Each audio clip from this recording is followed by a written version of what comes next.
Hello and welcome back to the Haunted Slumber. Before we begin tonight's story, take a moment to get comfortable, close your eyes, and let your mind drift. If you're enjoying these tales, don't forget to subscribe and leave a comment. I'd love to know where you're listening from around the world. Now let the lights dim, the curtain rise, and may this story guide you into a deep, haunted sleep. The Hollow Wind of Briarwall. It was the sort of place that didn't show up on most maps. The road to Briarwall twisted like a sleeping serpent through the forgotten valleys of the western moors. The gravel grew thinner the farther one traveled until even the pretense of modernity gave way to dirt and moss-covered stone. Trees, ancient and lean, stretched their limbs across the way like arthritic guardians. Somewhere between the fated village of Elmshed and the narrow hills that marked the beginning of Wormlight Hollow, the house revealed itself, not all at once, but slowly, as though reluctant to return to the world. Briarwall House. It was not a ruin, though it carried the air of something long dead. The slate roof sagged at its corners, ivy stitched the walls like crude sutures, and the windows, those black, unblinking eyes, had not reflected light in years. No one remembered who had built it. Some said the stones were older than the churchyard at Elmshed, older than even the ruins of Hollowmere Abbey to the north. Others claimed it had simply appeared one spring when the fields still bloomed and the birds hadn't yet grown silent. It was to this house that Miriam Vale returned after 21 years and 11 months. She came alone, driving a rusted green station wagon whose radio only played the soft crackle of empty static. The sky above her was pewter gray and the wind carried the faint scent of peat and cold stone. The sign that once bore the name Briarwall Lane hung by a single nail, swinging with the same slow rhythm as Miriam's breath. She had not spoken aloud since crossing into the hollow. There had been no need. The house was listening already. Miriam was 37, though her eyes had the worn pallor of someone who'd lived in longer shadows. Her black coat, buttoned to the neck, was 2 sizes too large and hung from her shoulders like a heavy drape. Beneath it, her hands trembled, not from cold, but memory. The kind of memory that seeps, not strikes, the kind that clings like fog and speaks in the quiet language of unease. She parked the car at the edge of the overgrown path and stepped out, boots crunching against the gravel. Before her, the house rose like a smudged charcoal drawing, familiar but indistinct. It had not changed. The gables still slouched like broken shoulders. The upper balcony, where her mother used to sit in silence for hours, leaned precariously, its railing half devoured by rot. The bell above the attic, a small, iron thing that used to chime when the wind passed right, was still there, unmoved. Silent. A crow watched her from the moss-choked chimney. Miriam did not meet its gaze. She stepped forward, her fingers brushing the gate. It creaked open without resistance. The path to the front door was lined with dying thistle and brittle vines. As she walked, the wind seemed to quiet, as if in reverence or warning. Inside, the house smelled of damp wood, old stone, and something else. Something beneath those layers, faint and sour. The sort of smell one associated with places where time had stopped behaving properly. The entry hall was dark. Her first step onto the floorboards sent a soft groan through the timbers, like the bones of the house shifting to greet her.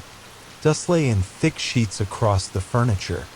A grandfather clock stood frozen at 3:17. The wallpaper had peeled like old skin, revealing patches of a different pattern beneath, a fleur-de-lis motif that Miriam did not recognize. But the house recognized her. Every creak underfoot, every gust against the windows, every whisper of movement in the corners, it all felt like acknowledgement.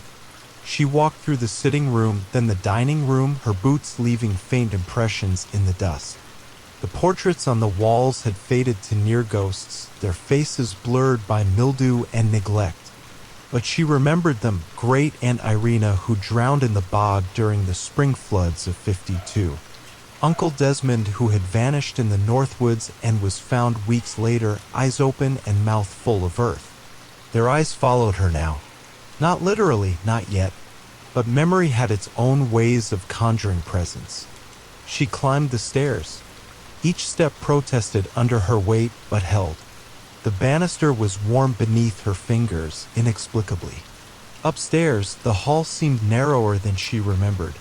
The wallpaper here bore a different pattern still, vertical stripes in red and green, almost festive, except they bled into each other in places, like colors mixed in water. She found her old room at the end of the hall. The door opened before she touched it. Inside, it was exactly as she had left it. The small iron bed, the chipped white dresser, the window with its lace curtains still gently swaying, though the glass was shut.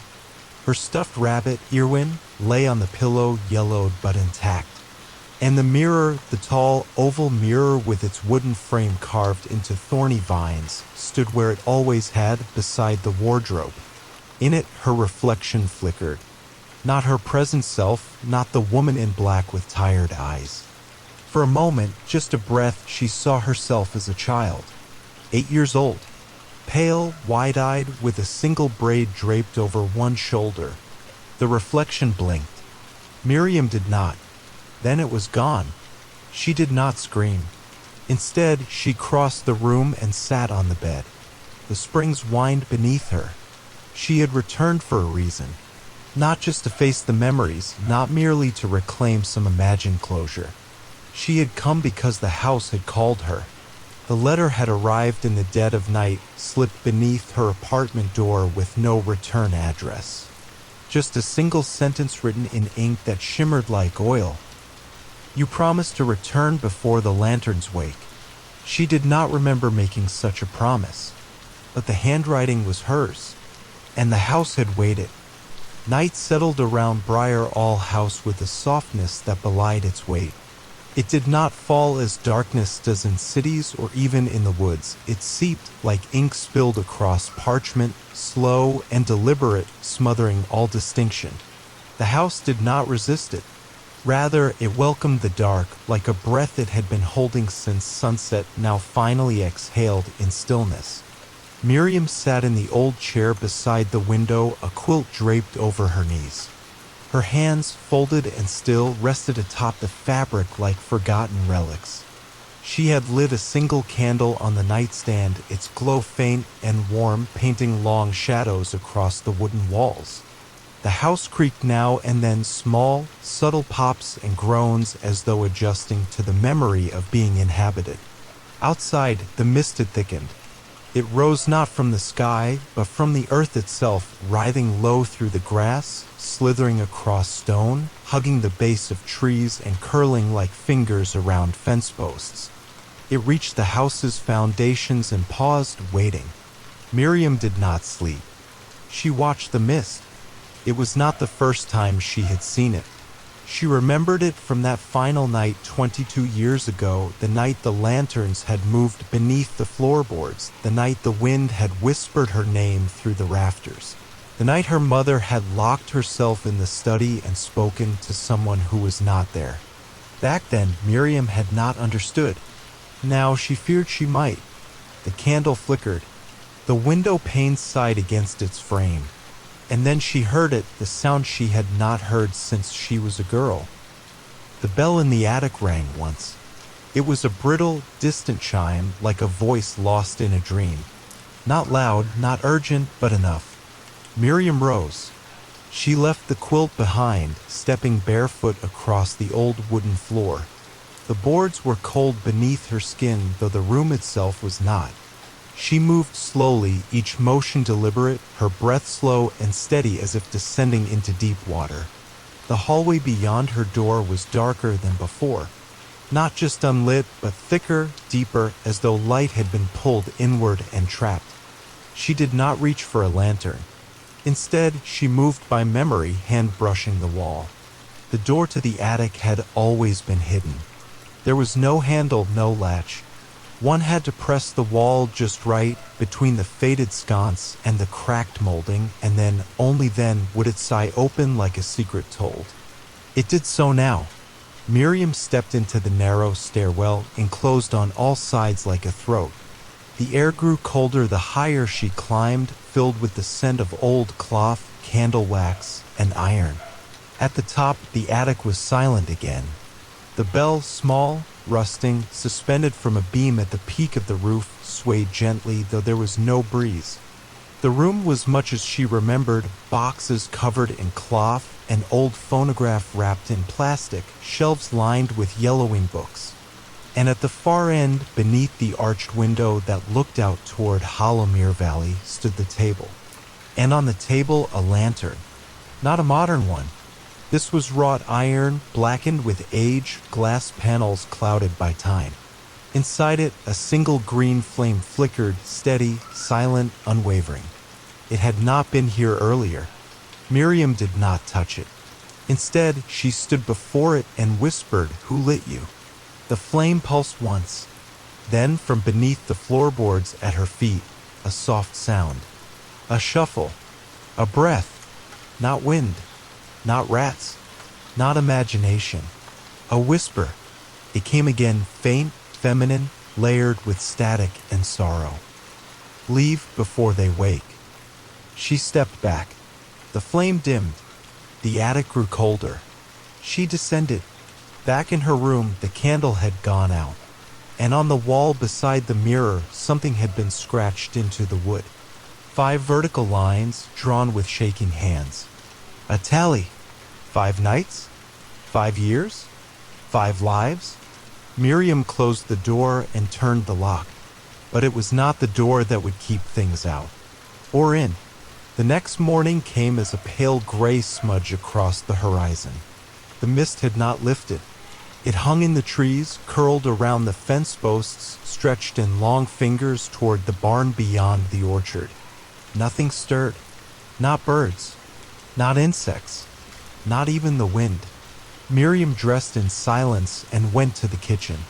The table was as she remembered it, round, oak, worn smooth by years of elbows and spilled tea. She placed a kettle on the old stove, lit a match, and held it beneath the pilot light. The flame caught with a hollow cough. She waited for the water to boil. When it did, she poured it into a cup and dropped in a bag of black tea, no sugar, no milk. The steam coiled into the air like smoke from an old fire. She carried the cup to the window and stood there, sipping slowly. The orchard looked wrong. It was not that the trees had grown wild, though they had. It was not that the grass was high or that the ground was uneven, though it was. It was the presence, the shape. Beneath the trees, in the spaces between the trunks, she saw the faint outlines of lanterns. Dozens of them, hanging from branches, resting on stumps, half buried in moss, each one flickering with a green flame. They were not there the day before. Miriam stepped back from the window. The teacup trembled in her hand. She set it down and went to the study. The study was her mother's sanctuary. Heavy curtains still hung over the windows, thick with dust and cobwebs. The shelves were lined with books, many of them with titles in languages Miriam could not read. Others were blank altogether. The rug was deep crimson, worn thin at the center where her mother's chair had always sat, facing the fireplace. Miriam stepped inside and closed the door behind her. The air was different here. It hummed almost imperceptibly as though charged with something forgotten. The sort of silence that had weight. She approached the desk. It was untouched. A journal lay open, its spine cracked, the ink faded but legible. Miriam's mother had written in a small, deliberate hand. The last entry read, "The lanterns sing beneath the roots. I fear I've taught them too much. The green flame remembers what we forget. And Miriam must not come back. Not until the 5th bell." Miriam sat down. She traced her fingers along the words, lips moving soundlessly. Then she turned the page. It had been torn out. In its place, a drawing. Childlike. Crude. A figure, a girl, standing before the house. All around her, lanterns with sharp, tooth-like smiles. above a moon with an eye. Miriam remembered that drawing. She had drawn it herself. When she was 8, the afternoon never came. Time passed, but the light did not shift. It hovered in a twilight state, neither full day nor dusk, but some stagnant interim, as though the world itself had taken pause.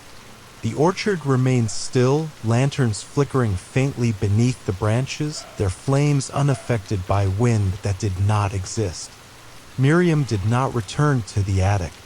Instead, she walked the perimeter of the house, slowly, barefoot, the hem of her dress brushing against the damp grass. Her movements were careful, deliberate, like a ritual long forgotten and now repeated by instinct. She paused now and then at the old rose trellis, at the broken bird bath, at the foot of the willow whose branches hung like curtains around a hollow trunk. Everywhere she saw signs. The trees breathed. Not literally, but with some subtle motion, branches shuddering not with wind, but with presence. The lanterns swayed rhythmically like they were listening, watching. She came to the north side of the house where the earth sloped downward toward the foundation. The cellar door was still there, ironbound, splintered, padlocked. She had not opened it in 22 years. The key still hung on the nail in the kitchen. She had glanced at it that morning and left it where it was. Now she stood before the door and said nothing. A whisper rose from beneath the earth. Soft, mournful. The 5th bell rings. She turned away. The mist curled around her ankles. That night she did not sleep in the bedroom. She brought a blanket to the study and lit the fireplace. The flames crackled softly, casting flickering light across the spines of forgotten books and dust-laden portraits. She sat in the old chair, legs folded beneath her, a mug of tea cradled in both hands, and waited. Outside, the night deepened. The mist thickened. The lanterns glowed. At midnight, the first bell rang. Not in the attic, but in the earth. A deep, low toll like a church bell muffled by dirt. It echoed through the floorboards. Miriam closed her eyes. A few minutes passed. The second bell followed. Softer, closer. The third came quicker, and with it a creaking sound from the walls as if the house was leaning forward, listening. The fourth bell was merely a whisper. The fire dimmed, then silence. For a long moment, the only sound was her breathing and the faint hiss of cooling logs. The 5th bell rang, and the floor beneath her shuddered. Only once, a brief, almost imperceptible tremor. Then, knocking, not at the door, from beneath the floorboards. 3 slow knocks, then stillness. Miriam set down her mug. She rose and went to the bookshelf. There, behind the 3rd shelf from the left, hidden by volumes on folklore and herbal rites, was a narrow wooden box. It had no latch, just a sliding panel across the top. Inside, a bundle of yellowed papers tied with red string, a shard of black mirror, and a brass key, the cellar key. She took it, left the study, and descended the back steps into the mist. The cellar door groaned when she unlocked it, the rusted metal complaining after years of sleep. The hinges held barely, and she pulled the door open to reveal stone steps disappearing into darkness. She brought no lantern. The air within was colder than she remembered, and dry. She descended. There was no sound, no movement, only the slow echo of her steps and the sensation that the walls themselves were watching. The cellar was not as she recalled. It was larger, deeper. The ceiling arched high above her head, lost in shadow. The floor was no longer dirt, but stone, pale, smooth.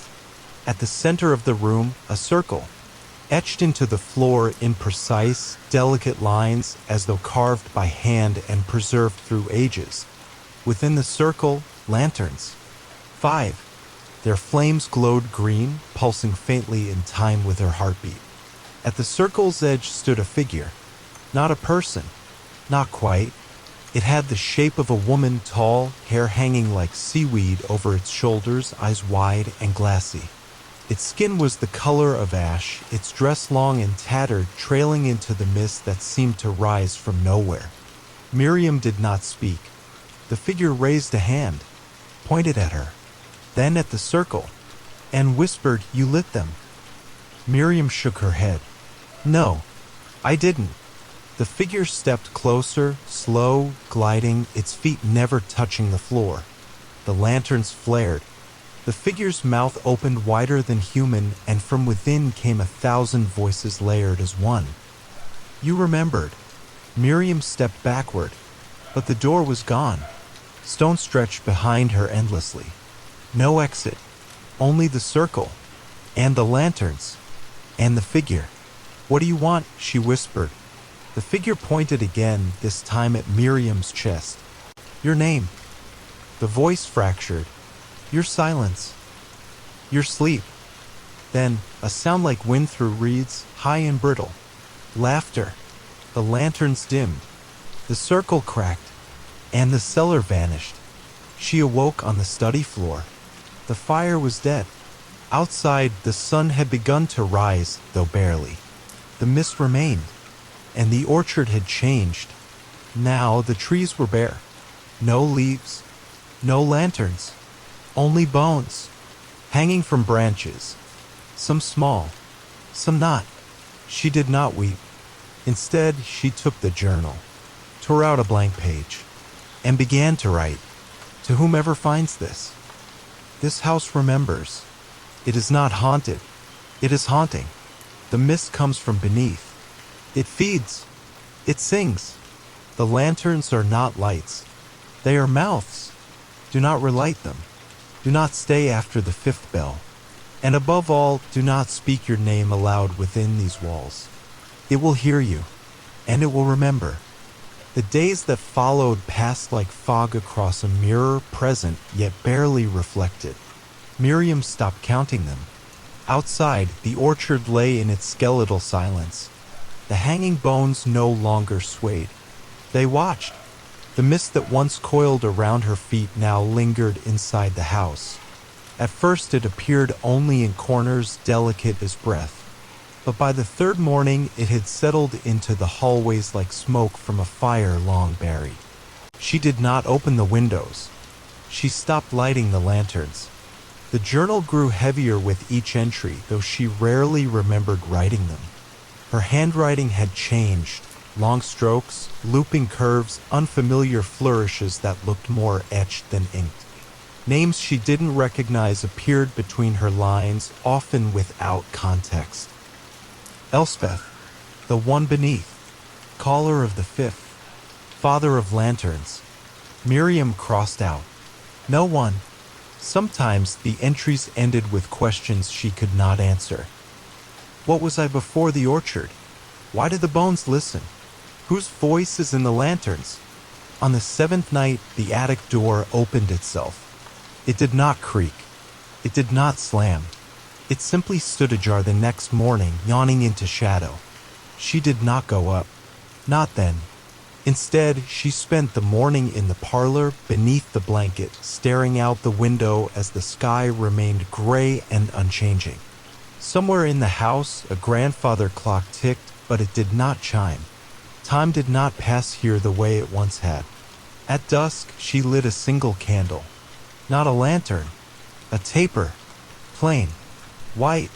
The flame trembled. She whispered to it as she once had as a child, telling its secrets to keep it burning. But this time it whispered back. It was not words. Not exactly. Just a sound like someone breathing from within the flame. When she moved closer, the candle went out.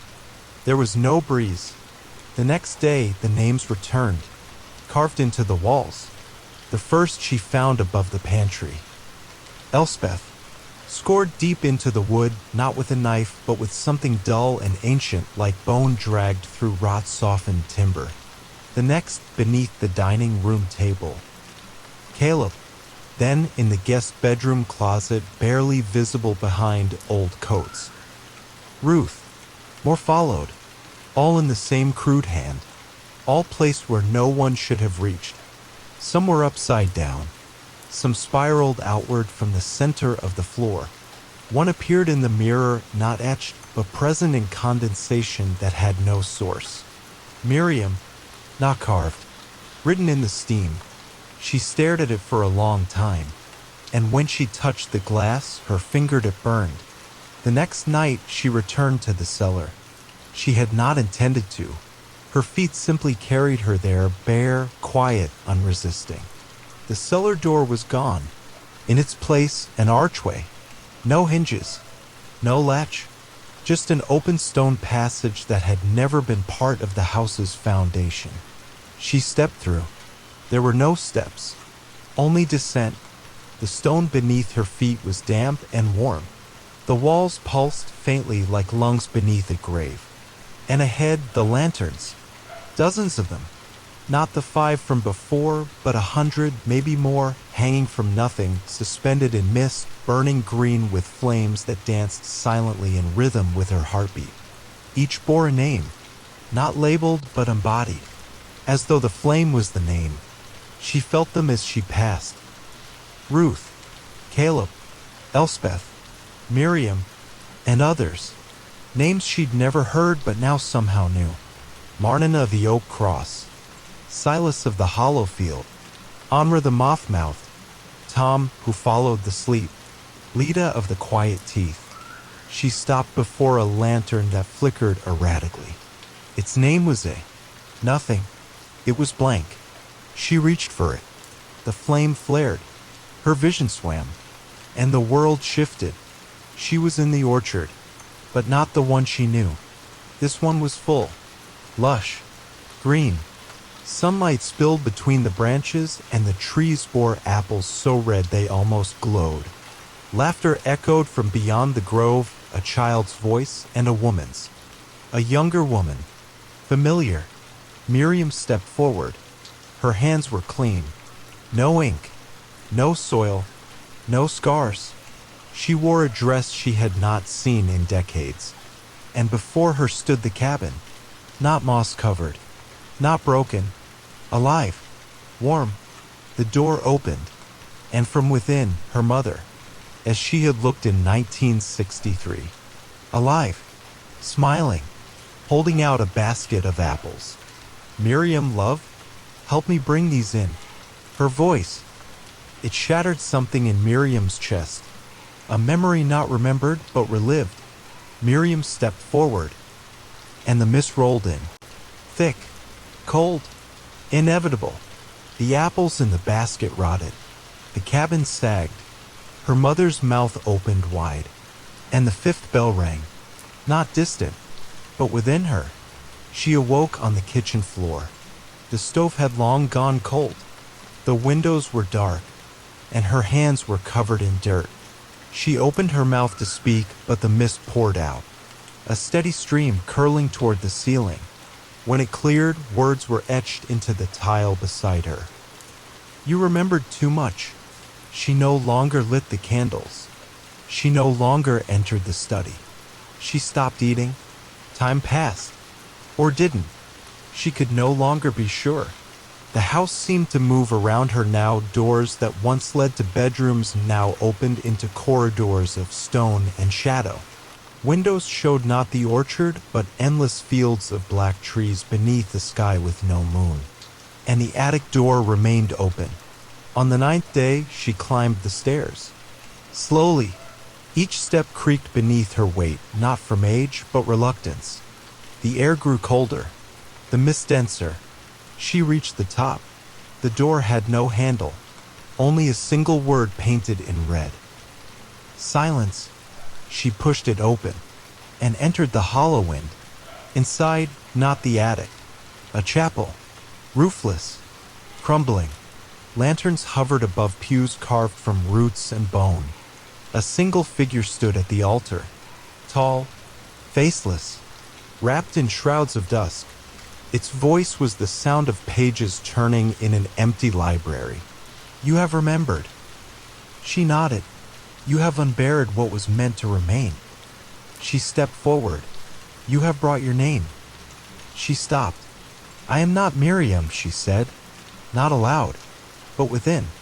The figure raised one hand. The lanterns dimmed. "Then what are you?" She did not answer. Instead, she reached into her pocket, pulled forth the black mirror shard, held it to her lips, and whispered a name not hers. The lanterns screamed, the chapel folded inward, and the wind devoured the world. When she awoke, the house was gone. Only the orchard remained, empty. No trees, no lanterns, no bones, just grass and fog, and a single lantern burning beside her. Its flame whispered, and within it, her name. Miriam did not stand at first. The ground beneath her felt too thin, as though she knelt upon the memory of soil, not the thing itself. Around her stretched the orchard that was not an orchard, just open earth veiled in pale mist. The trees were gone, the bones vanished, the sky blank and breathless. The lantern beside her flickered. She watched it for a long time.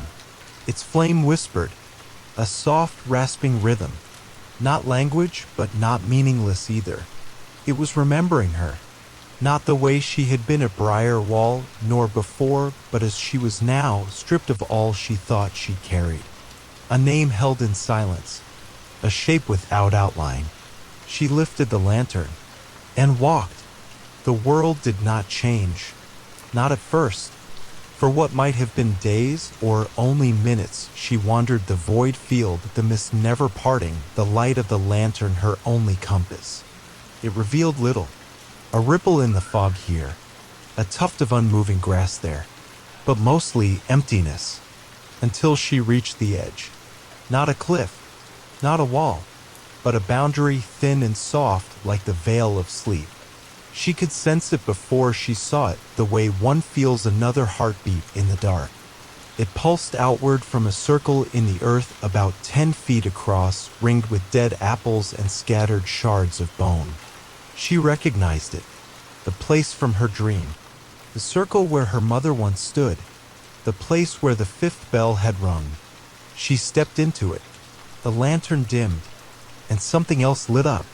The ground shimmered faintly. Symbols etched themselves in green beneath her feet, circles within circles, lines spiraling inward, names burning and fading in quick succession. Not names she knew, but types. The hushed one, the last who watched, the name sleeper, the hollowed lantern, the 5th caller, the forgetting. Her knees buckled. She knelt without choice. The lantern fell. The mist consumed it. And then she wasn't Miriam anymore. She stood on a ridge overlooking Briarwall, not as it was in ruin, but in full bloom. The orchard alive, the house breathing, the wind carrying the sound of voices, of laughter, of someone playing piano in a parlor unseen. Children ran through the field. Her mother stood at the porch, and beside her, herself, younger, smiling, whole. This was not memory. This was outside time, a loop that fed upon itself. She reached for her own hand and passed through. No touch, no warmth, only mist. She stepped forward, and time shifted again. The sky grew dark. The orchard decayed in seconds. The children vanished. The house sagged and split and wept from its windows. And the 5th bell rang, and kept ringing, until all was mist again. When she awoke, her hands were no longer hers. They had grown longer, thinner, the skin translucent. Veins glowed faint green. And when she looked into the pool of water that appeared beside her, she saw no face, only the lantern's flame. She was becoming the thing she'd feared, the keeper, the carried, the vessel of the name without voice. And yet she did not resist, because beneath it all, a thought emerged like a warm current beneath icy water. I am not afraid, not anymore. She stood, and the mist parted. Before her now, a grove. Not trees, but pillars of stone shaped like them, carved with names. Thousands, some known, some unreadable. Each stone held a lantern, And at the center, the tree. It was not a tree in the sense of bark and branch, but a construct of root, bone, light, and shadow twisting upward into the nothing sky, crowned by a single black flame. It did not burn. It remembered. As she approached, it pulsed, not outward but inward. She felt her thoughts drawn into it, the weight of her steps, the shape of her breath, the sound of her mother's voice in the twilight years. Everything was being offered, not taken, not stolen, but asked for. And she said yes. The tree opened, a hollow in its trunk like a door spiraling downward in a staircase made of time. She descended. Each step peeled away a memory. The first time she saw her reflection, the moment her mother died, the morning she stopped believing in safety, the hour she wrote the first name in the journal. Each memory whispered its own goodbye. Each left her lighter, until she reached the bottom, where there was nothing, not even her. And then, a spark, tiny, insistent, a voice, small and childlike. Miriam. She turned. No one. Miriam, wake up. It came again, this time older, familiar, her mother, but she had no mouth to answer, only thought. And then, a bell, not the fifth, not even the first, but a sixth, one she had never heard, not harsh, not final, but like a lullaby on the edge of sleep. It rang once, and everything changed. She awoke on a porch, her porch, the one at Briarwall. The house stood behind her, untouched by time. The orchard before her, leafless but peaceful. And beside her, in a rocking chair, her mother, smiling, holding a lantern. You've been gone a long while, she said. Miriam nodded. Was I dead? No, her mother said. Just elsewhere. Am I back? Her mother handed her the lantern. No, you're home. And so she stayed. The orchard no longer needed bones. The mist no longer whispered warnings. It sang lullabies. She walked the paths by twilight. She lit the lanterns at dusk. She kept the names, not as burdens, but as promises. Every night she whispered to them. You were remembered. And in the silence that followed, the hollow wind passed gently through the trees. Not frightening, not empty, just part of the world, just part of her.